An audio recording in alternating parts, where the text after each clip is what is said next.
Hey, this is Archana Agarwal. I am an architect and I am teaching in a college of architecture in Navi Mumbai. Welcome to the fourth part of my video series on how to write an architectural thesis at undergraduate level. Part 1 of this video series dealt with selection of topic. I had also given some tips on how to bring distinctiveness in your work. In part 2, I had described the format of the report. Also, I had explained how to start writing and how to organize your data. In addition, I had given very important directives and tips. In part 3, I had explained the contents of chapter 1 of the thesis book. In this video, I will be explaining the contents of chapter 2 and 3 of your thesis. The second chapter of your thesis book is titled Background Study. A background chapter is best used to present contextual or prerequisite information that is important or essential to understand the main body of your thesis. Perhaps there were some historical developments that set the stage for your thesis. Perhaps you are bringing together several disciplines and you need to explain which aspects of each discipline you are including and not including. Let me make it more clear through an example.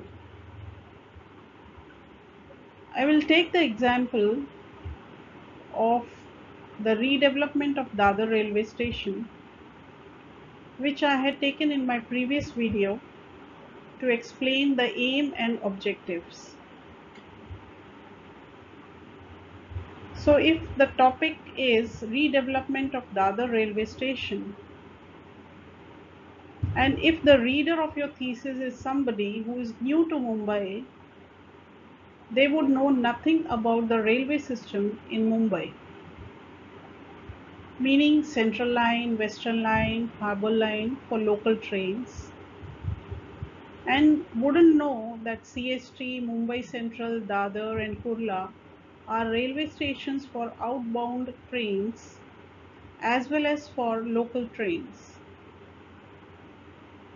So in order to make your reader understand the importance of your topic, you need to give some background on the framework of railways in Mumbai. You may probably delve into a bit of history, explaining the railway network earlier, and then explain the scenario today, and maybe probe a little into the envisaged future development.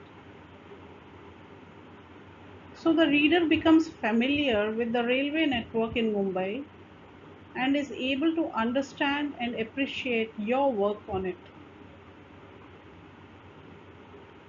Further, you need to give some background on Dadar in particular, maybe a little bit of historical background, something about the cultural or social aspect of the place.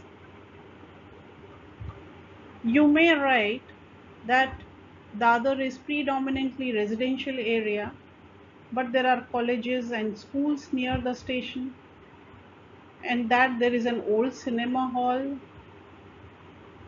and that Dadar is a hub for shopping, especially for saris and shoes. You may mention that people travel to Dadar from far off places in Mumbai for shopping, especially for occasions like weddings, and that the place is thronged by middle income group crowd who mostly travel by local train. You can write that Dadar is a terminal for outstation buses and taxis too. Parking of private vehicles is a big issue at Dadar. The traffic island at the main junction of the roads serves as parking area but is highly inadequate. You may also describe the place as being an old town type with no new construction in the vicinity of the station, no mall, no multiplex, and no modernity in the architecture or landscape.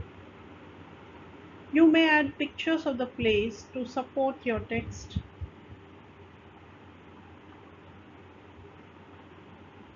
With this example, you would have understood that first I gave the background of the subject. The subject of your topic was railway station. So the background of railways was given. And next I gave the background of the location, that is Dadar. So there are two aspects of your thesis, the subject and the location. When writing this chapter, you need to give the background of both these aspects. The disciplines you may cover are historical background, cultural background, social background, infrastructure, technical, political background if your topic demands it, any other discipline relevant to your topic. And after stating all these facts, gradually take your reader towards the problems with the current state of affairs, like overcrowding of the platforms, overcrowding of the forecourt area, chaos at the interchange between local and outstation platforms, issues like old structure of the station building, lack of amenities, etc.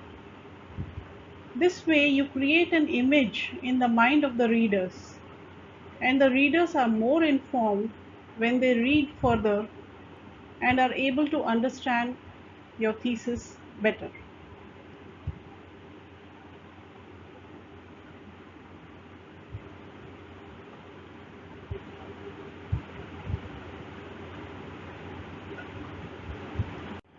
The next chapter of your book is Literature Review.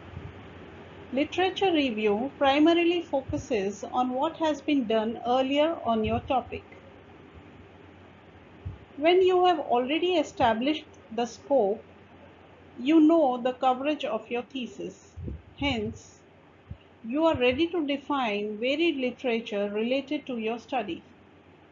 These are summarized versions of articles, researches, write-ups, and other thesis works which are related to your topic. Your literature review should include a critical examination of the material that you have read. There are various factors that you need to keep in mind when reading a piece of work. For example, if your topic is a hospital for cancer patients, then you will collect literature related to various aspects or factors of a hospital, especially a cancer hospital. You would collect literature on the needs of each department, like radiology, pathology, OPD, IPD, operation theater, etc. You will collect data on services like water supply and drainage requirement for the chair in dental department.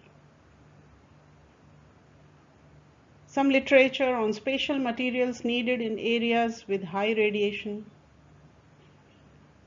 or the necessities of sterile areas like operation theaters. Then you would collect literature on the medical gas system used in hospitals,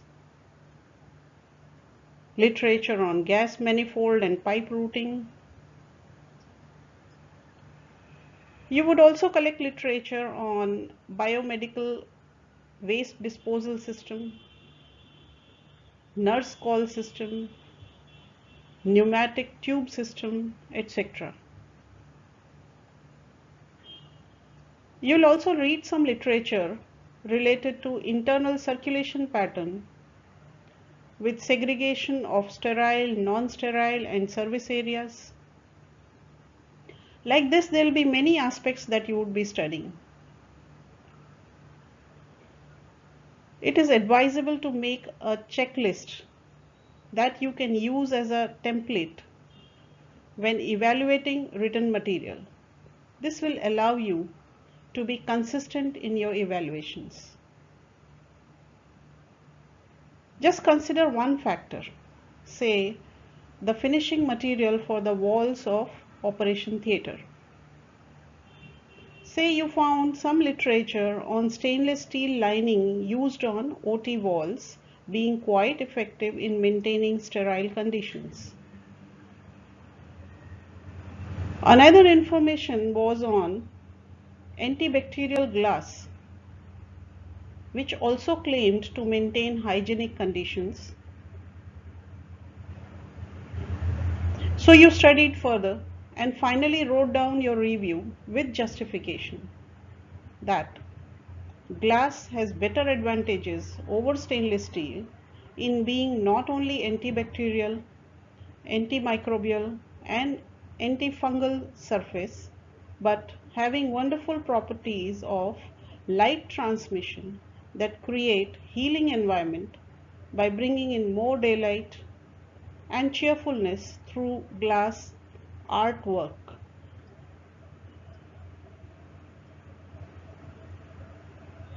Like this, you wrote your review with critical evaluation along with justification. The review or critical evaluation of the literature will form the basis for your thesis.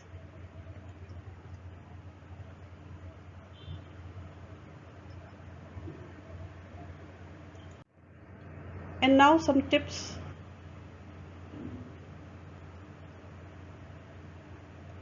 When you begin your reading, do not overread. Restrict the size of your reading to allow you to actually get on with the review.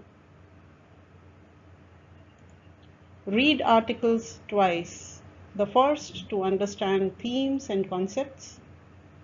The second time with a critical eye. You will be required to know a great deal about the topic, but you may not have to write everything you know about it. You may be able to limit the scope of the review to include the current state of the theory as it stands to date.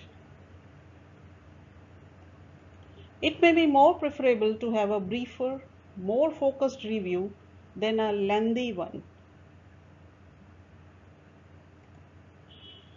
At the beginning itself, create a mind map of the concepts that you will discuss in your review. This mind map can then be used to guide your literature search as well as making sure that you discuss pertinent concepts in the review. The main attribute of a good literature review is that it is well structured and organized. The information in the literature review is synthesized or brought together to form a cohesive whole. Referencing is critical. Ideas, facts, and opinions from others must be properly cited and referenced. The style of referencing should be consistent throughout your book. New learnings are discovered every day. Materials must be as recent as possible. Materials must be as objective and as unbiased as possible. You have to avoid material which are obviously and extremely siding an organization, group, or an individual figure, whether political, religious, or otherwise. Materials may not be too few or too many. It is always best to know where and when to stop. Maintain a balanced presentation of literature, just enough not to overwhelm your readers. Now I'll be giving some general directions on writing the thesis book. In part 2 of this video series, I had explained how to start writing the thesis book, how to organize data, and the general directions to be followed while writing. Now that you are more familiar with what is to be written in your thesis report, I am hereby giving more directions on writing. Your thesis is not written in the same order as it is presented in. Though there are many different approaches, I am giving one idea on how to proceed. Organize your Word file by outlining the main elements, the sections and subsections. Make sketches to illustrate each section or subsection wherever possible.